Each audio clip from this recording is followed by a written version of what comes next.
Hello friend, welcome to high target point. आज हम इस वीडियो में एंक्लर बेस्ड 500 एमसीक्यूज़ के पार्ट 6 की बात करेंगे। This is very important selective question and answer with rational and very helpful for all nursing competitive exams. इसके अदर पार्ट्स की डिस्क्रिप्शन में लिंक दी हुई है, आप वहाँ से देख सकते हैं, प्लेलिस्ट में से भी देख सकते हैं। तो स्टार्ट करते हैं क्वेश्चन नंबर 121 से।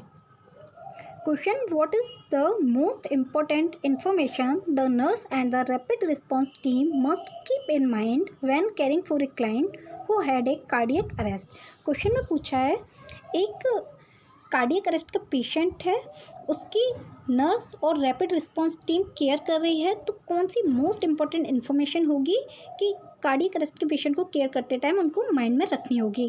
तो रैपिड रिस्पांस टीम क्या होती है? रैपिड रिस्पांस टीम को हम मेडिकल इमरजेंसी टीम भी कहते हैं, ठीक है, मेडिकल इमरजेंसी टीम भी कहते हैं। ये हेल्थ केयर प्रोवाइड करती है जो हॉस्पिटलाइज्ड पेशेंट होते हैं उनको। तो इसको क्या माइंड में, रैपिड रिस्पांस टीम को माइंड में मोस्ट इम्पॉर्टेंट क्या रखना है इन्फॉर्मेशन कार्डियक अरेस्ट के पेशेंट को केयर करते टाइम? ऑप्शन में है 1 age of the client, patient की क्या एज है।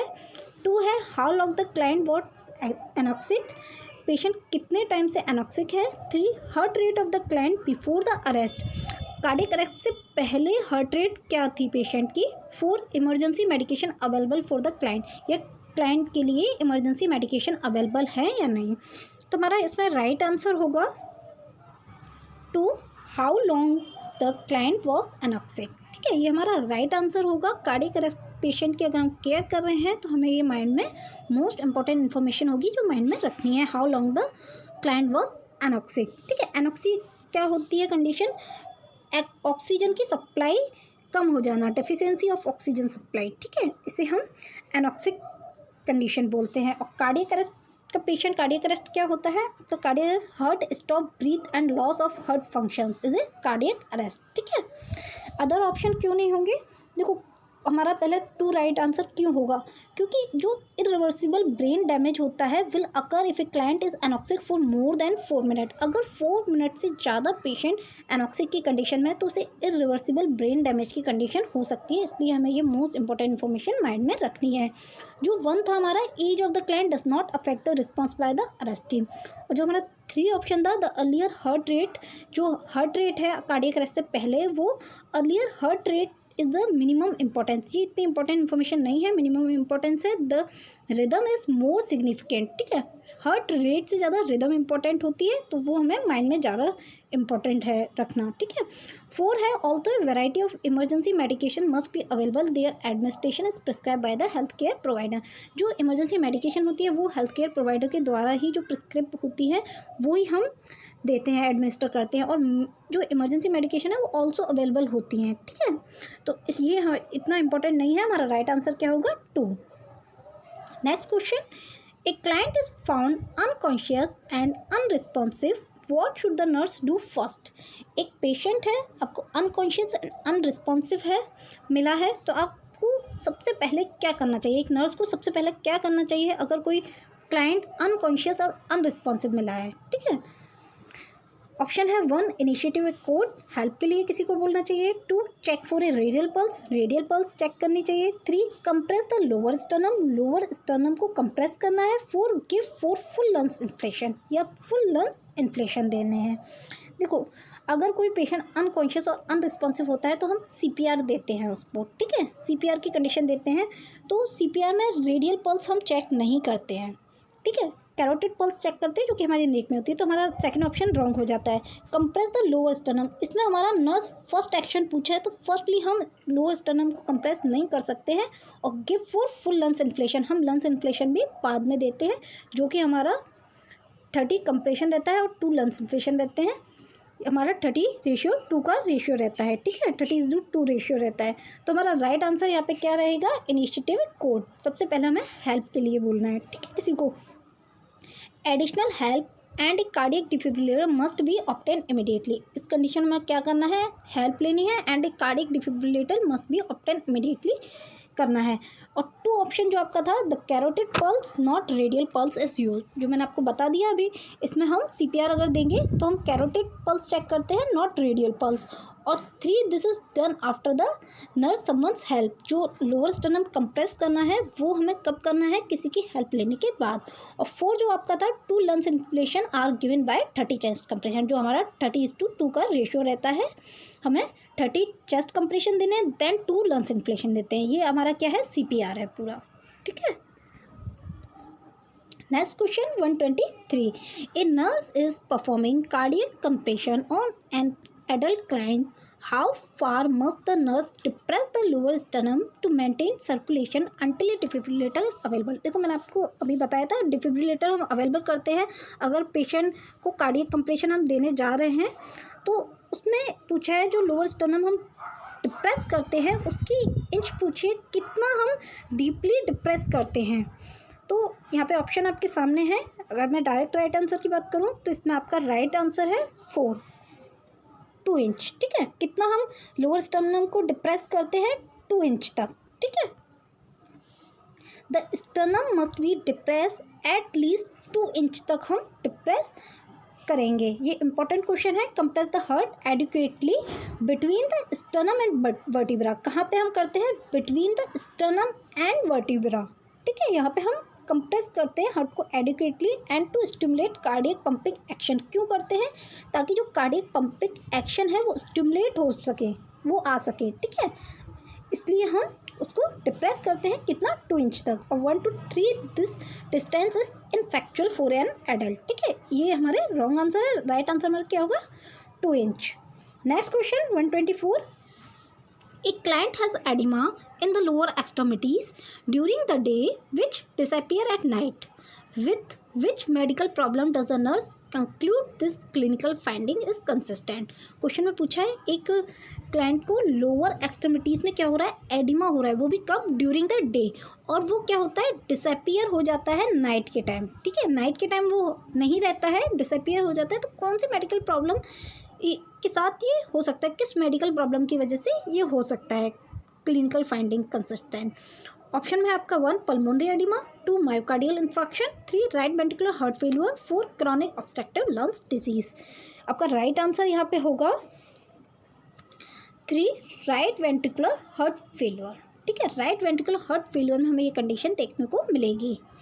एक्सट्रीमिटीज़, लोअर एक्सट्रीमिटीज़ में एडिमा क्यों मिलेगा, सिस्टमिक वीनस रिटर्न की वजह से।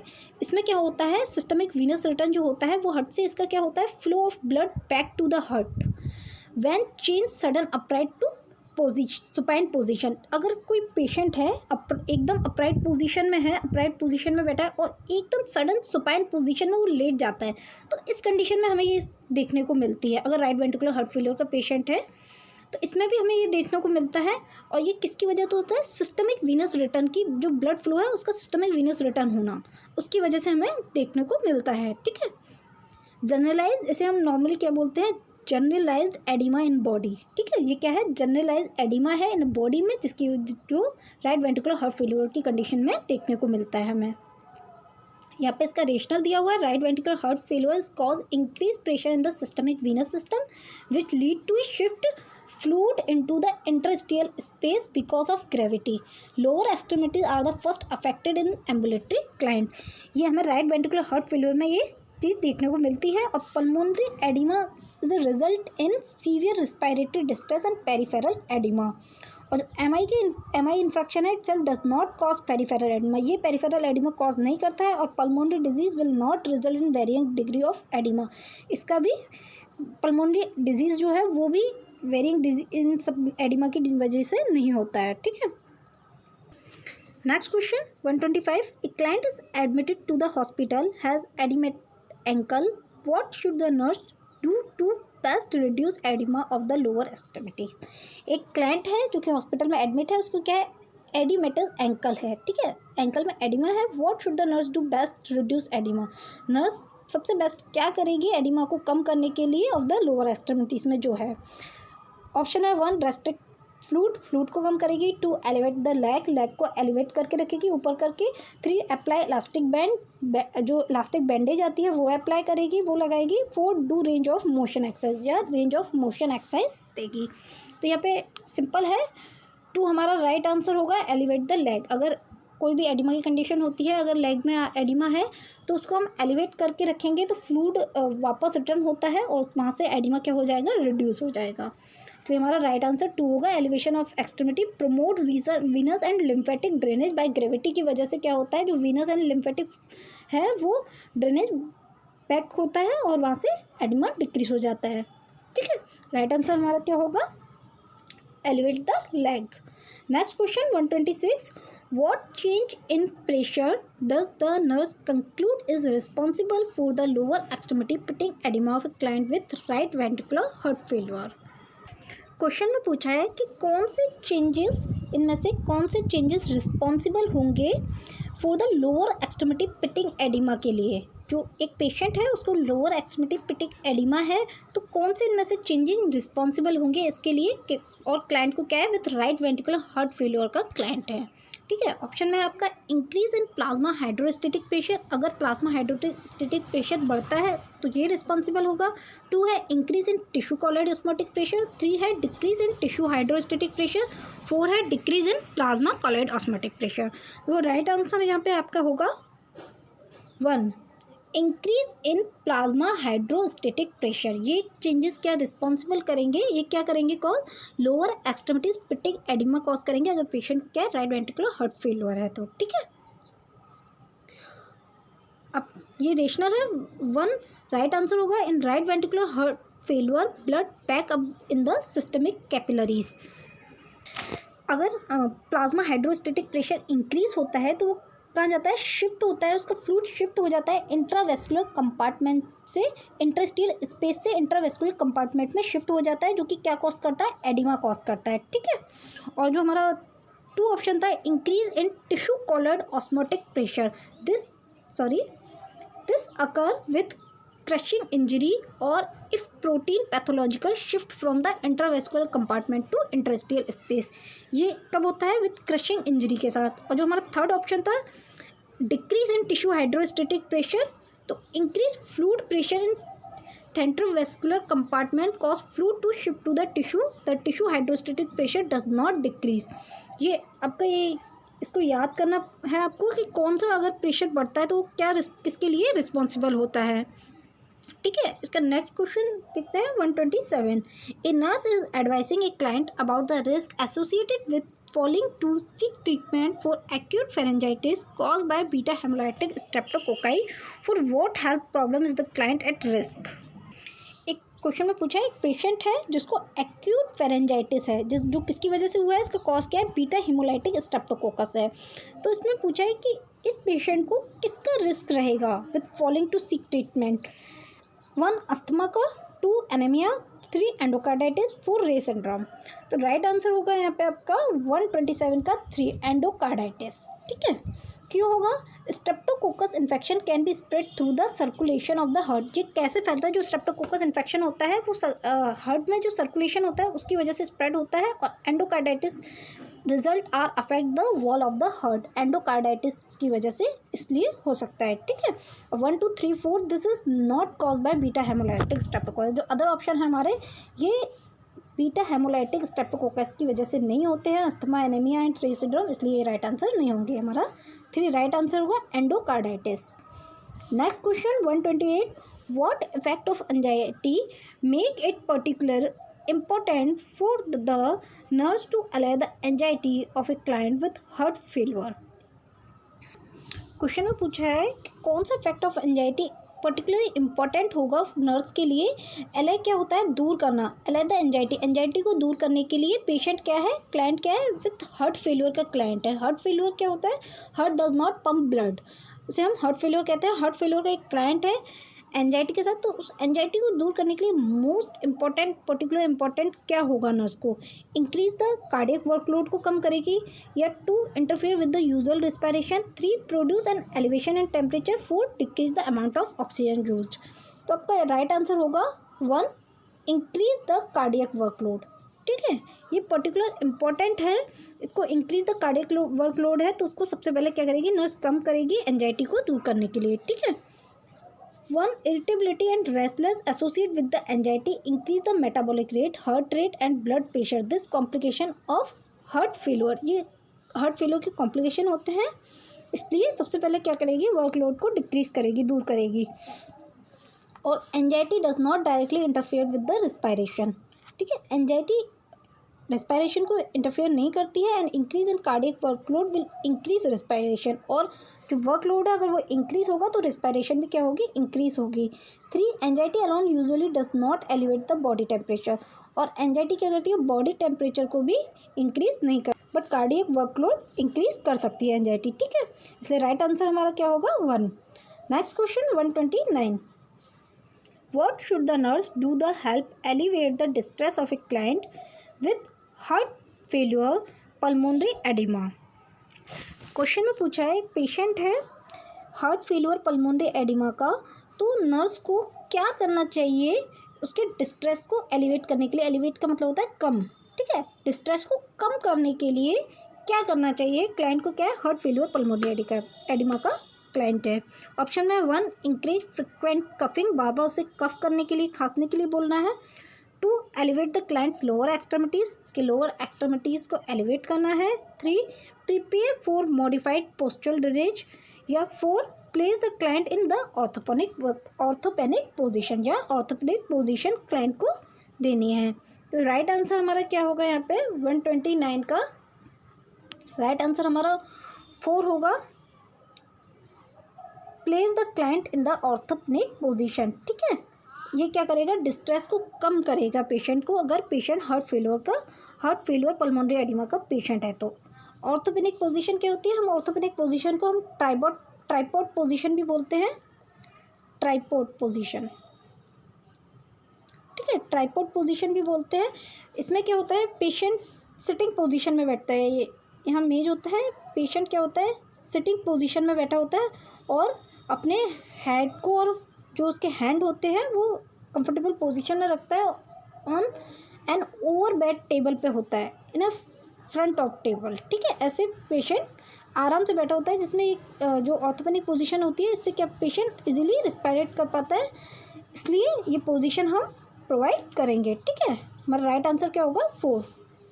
The orthopnoeic position allow the maximum lungs expansion, इससे हम क्या कर सकते हैं, पोजीशन देखिए मैक्सिमम लंग्स एक्सपेंशन होता है, जिसकी वजह से because gravity reduce the pressure of the abdominal viscera on the diaphragm and the lungs, इसलिए हम क्या देंगे, ऑर्थोपेनिक पोजीशन देंगे पेशेंट को। और जो 1 हमारा था, excessive coughing and mucus production is characteristic of pulmonary oedema and does not need to be encourage, ये ऑलरेडी कैरेक्टरिस्टिक होते हैं पल्मोनरी एडिमा के, और पल्मोनरी एडिमा पेशेंट को है तो इसको हम और ज़्यादा इंक्रीज नहीं करेंगे। ठीक है, और 2 जो है हमारा option, elevate of the extremities should be avoided, ये हमें देनी नहीं है, यहाँ पे अवॉइड करनी है। ठीक है, एक्सट्रीमिटीज हमें अवॉइड करनी है, because it increase venous return, क्योंकि ये वीनस रिटर्न को बढ़ा देती है, और placing an increase workload on the heart, और पेशेंट को और हार्ट का जो वर्कलोड है और ज़्यादा इंक्रीज कर देगी। ठीक है, वीनस रिटर्न की वजह से। जो 3 आपका है, position for postural drainage does not relieve acute dyspnoea, और Furthermore, it increase venous return of the heart, ये also ये भी क्या करता है, venous return को increase कर देता है हार्ट में। ठीक है, next question 130, 2 hours after a cardiac catheterization that was accessed via the right femoral route, an adult client complained of numbness and pain in the right foot, what action should the nurse take first?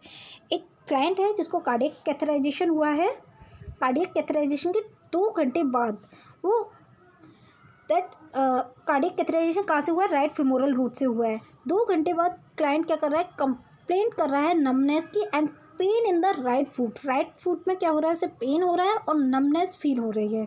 तो कौन सा action nurse को first लेना चाहिए, first action क्या होना चाहिए nurse का। ठीक है, कार्डियक कैथेराइजेशन का पेशेंट है, राइट फिमोरल रूट से कार्डियक कैथेराइजेशन हुआ है एक क्लाइंट का, और वो 2 घंटे बाद कंप्लेंट कर रहा है नमनेस की एंड पेन की राइट फुट में, तो कौन सा नर्स को फर्स्ट एक्शन लेना चाहिए। ऑप्शन में 1 call the health care provider, 2 check the client's pedal pulse, 3. Take the client's blood pressure. 4. Recognize the responses expected. तुम्हारा राइट आंसर होगा यहाँ पे 2. Check the client's pedal pulse. ठीक है, पेडल पल्स क्लाइंट की चेक करेंगे. Pedal pulse which provide a window view of overall cardiovascular integrity. इसलिए हम क्या करेंगे, पेडल पल्स चेक करेंगे. This symptoms are associate with the compromised arterial perfusion. A thrombus is a complication of femoral arterial cardiac catheterization and must be suspected in the absence of pedal pulse in the extremity below the entry side. देखो जो इसके जो हमने cardiac catheterisation किया है, ये क्या है, इसका कॉम्प्लिकेशंस हो सकते हैं जो शो हो रहे थे, वो किसकी वजह से, थम्बस को ये इंडिकेट करता है. ठीक है, नमनेस हो रहा है, और नमनेस जो पेशेंट को हो रहा था वो क्या इंडिकेट कर रहा है, थम्बस को इंडिकेट कर रहा है, जो कि cardiac catheterisation femoral आर्टियल cardiac catheterisation के कॉम्प्लिकेशन है, जिसको हम कैसे चेक कर सकते हैं, पेडल पल्स को चेक करके. पेडल पल्स कहाँ होती हैं, जो एंट्री साइड है, जो हमारी कार्डियक कैथराइजेशन की एंट्री साइड है उसके बेलो होती है. ठीक है, उसके बेलो हम कार्डियक कैथराइजेशन की जो एंट्री साइड है उसके बेलो हम पेडल पल्स चेक करते हैं. अगर पेडल पल्स एब्सेंट है तो इसका मतलब क्या है, थ्रम्बस को इंडिकेट कर रहा है, जो कि कॉम्प्लिकेशन है इसका. इसलिए हम पेडल पल्स चेक करेंगे. राइट आंसर हमारा क्या होगा, to check the client pedal pulse. Next question 131. A client is admitted with the diagnosis of possible myocardial infarction and a series of diagnostic tests is ordered. Which blood level should the nurse expect will increase first if the client has had a myocardial infarction? Question पूछा है, client है, इसे क्या है, diagnose है, MI की condition है, myocardial infraction है, और डायग्नोस टेस्ट की सीरीज़ उसके लिए ऑर्डर की गई है कि इतने सारे टेस्ट उसको कराने हैं. तो कौन सा नर्स असेस करेगी, which blood level should the nurse expect will increase first, कौन सा ब्लड लेवल फर्स्ट इंक्रीज होगा MI की कंडीशन में. MI की कंडीशन में नर्स को कौन सा एक्सपेक्ट करना चाहिए कि कौन सा फर्स्ट ब्लड लेवल इंक्रीज होगा. ऑप्शन में ALT, 2 AST, 3 total LDH, 4 troponin T. का जो 1 है ALT, इसकी फुल फॉर्म क्या है, एलेनिन अमीनो ट्रांसफेरेज. ALT की फुल फॉर्म होती है alanine amino transferase, alanine amino transferase. और जो AST होता है ये है एस्पारेटेड ट्रांसमिनेंस, और LDH की फुल फॉर्म होती है लैक्टेट डिहाइड्रोजिनेस. ये सब क्या होते हैं, आपके कार्डियक मार्कर होते हैं. ठीक है, फर्स्ट, और ये ट्रोपोनिन T लिखा हुआ है, ये कौन सा फर्स्ट इनमें से इंक्रीज होगा MI की कंडीशन में, जिससे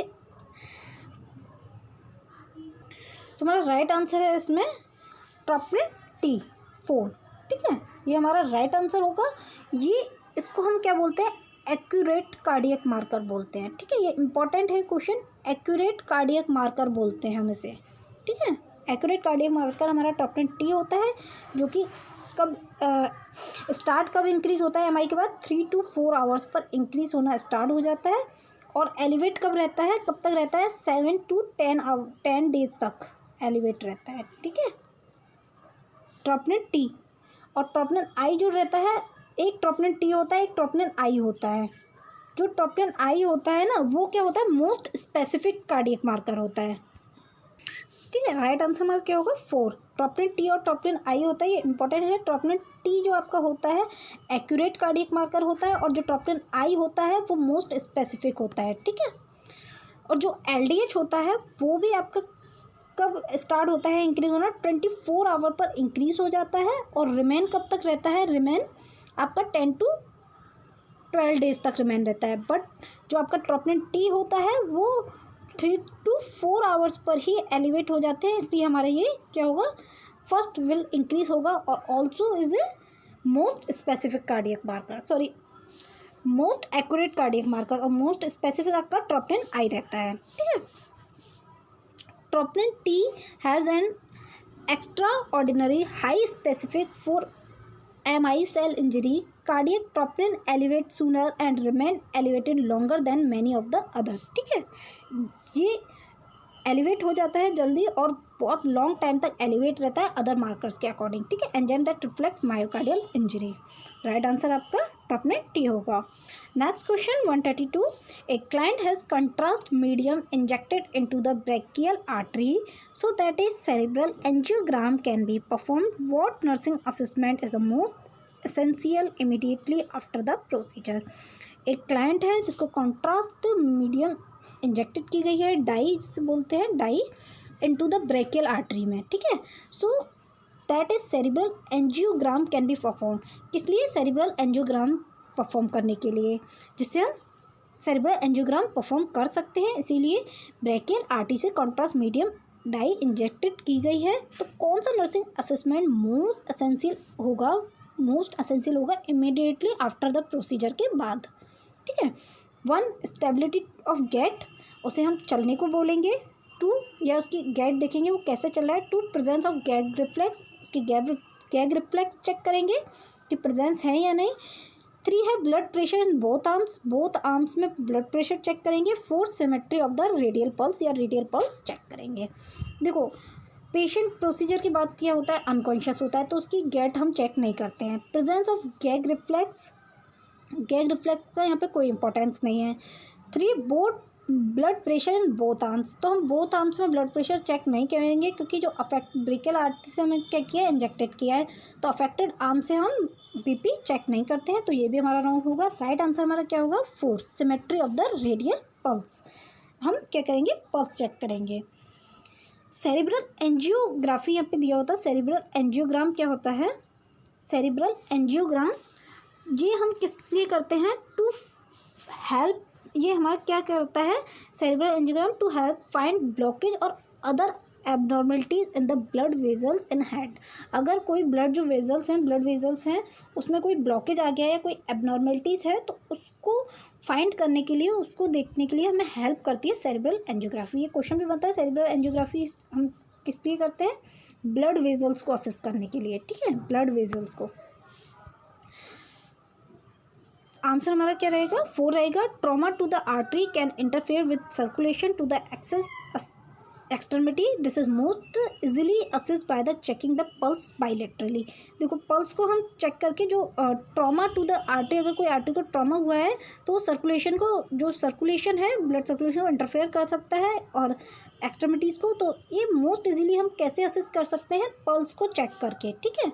क्योंकि अगर कोई कहीं ब्लॉकेज होगा, आर्टरी में ट्रॉमा होगा तो पल्स फील बंद हो जाएगी वहाँ से, तो इसलिए हम पल्स को चेक करके हम इजीली आइडेंटिफाई कर सकते हैं। और जो 1 ऑप्शन था, the client is prescribe bed rest client को हम प्रिस्क्राइब करते हैं तो उसकी हम गैट नहीं असेस करेंगे। Gag reflex is not affected by the test, gag reflex affect नहीं होते हैं इस टेस्ट में। और जो ब्लड प्रेशर है should not be taken in the affected arm, इसलिए राइट आंसर हमारा 4 होगा, पल्स चेक करेंगे, ठीक है। Next question 133, what is the most important assessment for the nurse to make after a client has a femoropopliteal bypass for peripheral vascular disease? Question पूछा है, एक client है जिसको पेरिफेरल वस्कुलर डिजीज़ है, उसको क्या किया गया है? फिमोरोपोप्लिटियल बाईपास हुआ है उसका। तो ये होने के बाद कौन सा मोस्ट इम्पॉर्टेंट असेसमेंट नर्स करेगी इसके बाद? ऑप्शन है, देखो पहले मैं बता दूँ, पेरिफेरल वेस्कुलर डिजीज़ क्या होती है? इसे सर्कुलेटरी कंडीशन होती है। इसमें क्या हो जाता है, in which narrow blood vessels और reduce blood flow to the limbs. इसमें जो ब्लड वेजल्स हैं वो क्या हो जाती हैं? नैरो हो जाती हैं, ठीक है, ब्लड वेजल्स नैरो हो जाती हैं और जो ब्लड फ्लो होता है लिम्स में वो क्या हो जाता है? कम हो जाता है, जिसके लिए हम क्या करते हैं? फिमोरोपोप्लिटियल बाईपास करते हैं। फिमोरोपोप्लिटियल बाईपास क्या होती है? एक सर्जरी होती है। किसके लिए करते हैं हम? To change the flow of the blood, ठीक है, flow of blood and surgery done for the increase blood flow to the legs. ये सर्जरी के बाद हम क्यों करते हैं फिमोरोपोप्लिटियल बाईपास? जो फ्लो है ब्लड का उसको चेंज करने के लिए और जो ब्लड सप्लाई है लेग्स में उसको बढ़ाने के लिए फिमोरोपोप्लिटियल बाईपास करते हैं। तो कौन सा इंपॉर्टेंट इसके बाद मोस्ट इंपॉर्टेंट असेसमेंट नर्स को करना है? 1 है इंसीजनल पेन, जो इंसीजन साइड है जहाँ पे हमने सर्जरी कट लगा की है, वहाँ अगर पेन हो रहा है उसको। 2 पेडल पल्स रेट को। 3 डिग्री ऑफ हेयर ग्रोथ को, 4 लोअर एक्सट्रीमिटीज कलर को। तो राइट आंसर हमारा यहाँ पे होगा 4 लोअर एक्सट्रीमिटीज कलर को मोस्ट इम्पॉर्टेंट हमारा असेसमेंट रहेगा इस सर्जरी के बाद। ठीक है, जो पेरिफेरल डिजीज है is a sign of fatty deposition and calcium build in wall of arteries. ठीक है, इसीलिए जिसको हम लोअर एक्सट्रीमिटी कलर चेक करके जिसको हम आइडेंटिफाई कर सकते हैं। Checking colour and temperature part of the neurovascular assessment provide data about the current perfusion of extremities, कि अभी करंट एक्सट्रीमिटीज़ में कैसा परफ्यूजन, कैसे ब्लड सप्लाई हो रही है, उसको हम असेस कर सकते हैं। ठीक है, कलर को और टेम्परेचर को चेक करके। तो ये हमारा राइट आंसर क्या होगा, लोअर एक्सट्रीमिटीज़ कलर को चेक करेंगे। Next question 134, a client with upper gastrointestinal bleeding develop mild anaemia, what should the nurse expect to be prescribe for the client. एक क्लाइंट है जिसको अपर गैस्ट्रोइंटेस्टाइनल ब्लीडिंग हो रही है और डेवलप माइल्ड एनीमा। ठीक है, माइल्ड एनीमा भी है, तो कौन सा nurse, what should the nurse expect to be prescribe for the client.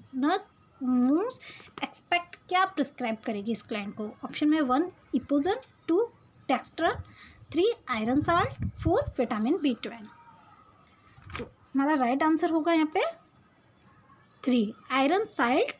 जो आयरन साल्ट है वो प्रिस्क्राइब करेगी पेशेंट को अगर अपर गैस्ट्रोइंटेस्टाइनल ब्लीडिंग से माइल्ड एनीमिया डेवलप हुआ है तो। ठीक है, अपर गैस्ट्रोइंटेस्टाइनल ब्लीडिंग से अगर माइल्ड एनीमिया डेवलप हुआ है तो हम उसे क्या प्रिस्क्राइब करेंगे, iron salt. Iron salt is needed in the formation of haemoglobin. ये क्या फॉर्मेशन करता है, हीमोग्लोबिन का फॉर्मेशन करता है और एनीमिया को रिड्यूस कर देगा।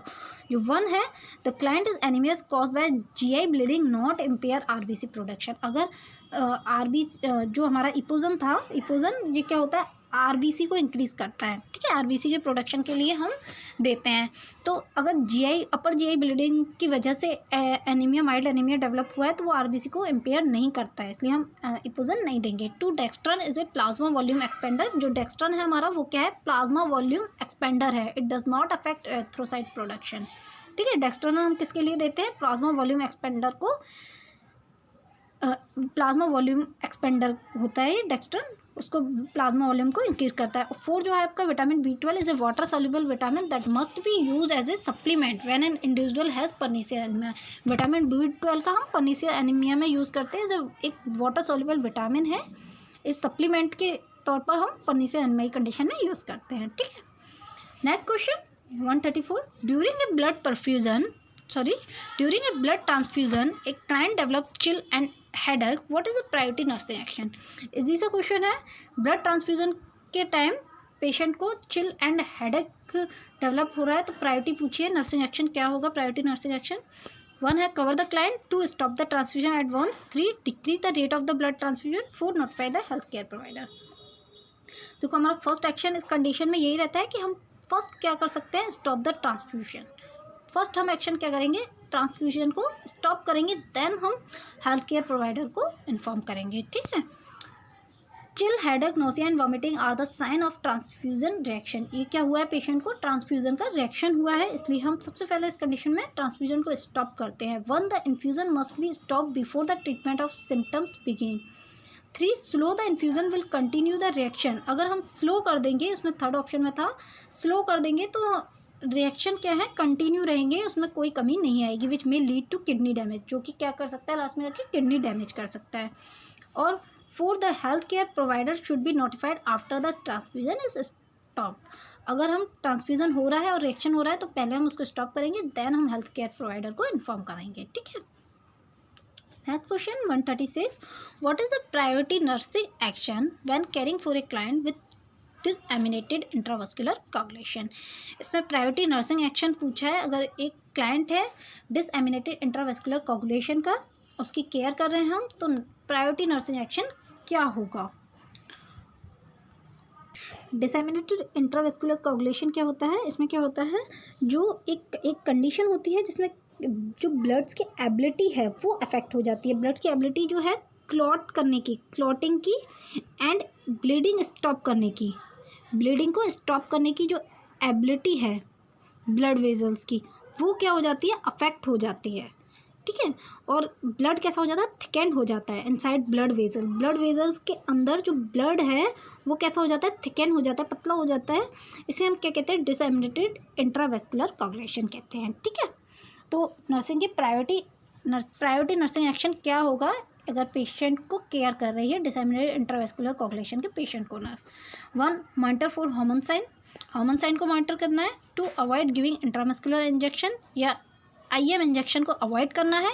3, take temperature via the rectal route, या टेम्परेचर रेक्टल रूट से देना है, या अप्लाई सिक्वेंटियल कंप्रेशन स्टॉकिंग। तो हमारा राइट आंसर होगा यहाँ पे 2, अवॉइड IM इंजेक्शन। देखो उसमें क्या हो रहा है, इस कंडीशन में आपका जो क्लॉट होने की कैपेसिटी है वो कम हो रही है, क्लॉटिंग की कैपेसिटी कम हो रही है, एबिलिटी कम हो रही है, और ब्लीडिंग स्टॉप होने की एबिलिटी कम हो रही है। तो अगर हम IM इंजेक्शन लगाएंगे तो वहाँ से ब्लीडिंग थोड़ी होती है, तो ब्लीडिंग होने के ज़्यादा चांसेस होंगे, और ब्लीडिंग स्टॉप नहीं हो रही है इसमें, तो हमें IM इंजेक्शन क्या करना है, अवॉइड करना है, ठीक है। Massive amount of clots form in the micro circulation, deplet, platelets and clotting factor leading to bleeding and trauma of an injection may cause excessive bleeding। वहाँ पे क्या हो सकती है, excessive bleeding हो सकती है, इसलिए हम IM इंजेक्शन क्या करना है, अवॉइड करना है। जो हमारा 1 था मॉनिटर फॉर हार्मोन साइन, ये हम थ्रोम्बोफ्लेबाइटिस की कंडीशन में एसोसिएट करते हैं, ठीक है। This associate with the thrombophlebitis, अगर थ्रोम्बोफ्लेबाइटिस की कंडीशन है तो हम हार्मोन साइन को असिस्ट करेंगे। और जो हमारा 3rd ऑप्शन था टेक टेम्परेचर विया rectal route, this could be traumatic and precipitate bleeding, ये और ब्लीडिंग कॉज कर सकता है। और जो हमारा 4 ऑप्शन था अप्लाई सिक्वेंटियल कंप्रेशन स्टॉकिंग, ये भी हम थ्रोम्बोफ्लेबाइटिस की कंडीशन में करते हैं, थ्रोम्बोफ्लेबाइटिस की कंडीशन में करते हैं। इसलिए हमारा राइट आंसर क्या होगा, 2, ठीक है। IM इंजेक्शन को अवॉइड करना है, और ऑल ऐसी चीज़ें को अवॉइड करना है जो ब्लीडिंग कॉज कर सकती है, ठीक है। अगर पेशेंट को डिसएमिनेटेड इंट्रावेस्कुलर कोagulation की प्रॉब्लम है तो ऑल ऐसी चीज़ें हम अवॉइड करेंगे, ऑल प्रोसीजर ऐसे अवॉइड करेंगे जो ब्लीडिंग कॉज करेंगे, ठीक है। ब्लीडिंग कॉज जो कर सकते हैं ऑल प्रोसीजर्स अवॉइड करेंगे इस कंडीशन में। Next question 137, a client is admitted with a higher than expected RBC count, what physiological alteration does the nurse expect will result from this clinical finding। देखो एक client admit हुआ है, उसमें क्या है, RBC ज़्यादा है, हायर RBC हैं, जितनी एक्सपेक्टेड होनी चाहिए उससे ज़्यादा है RBC काउंट।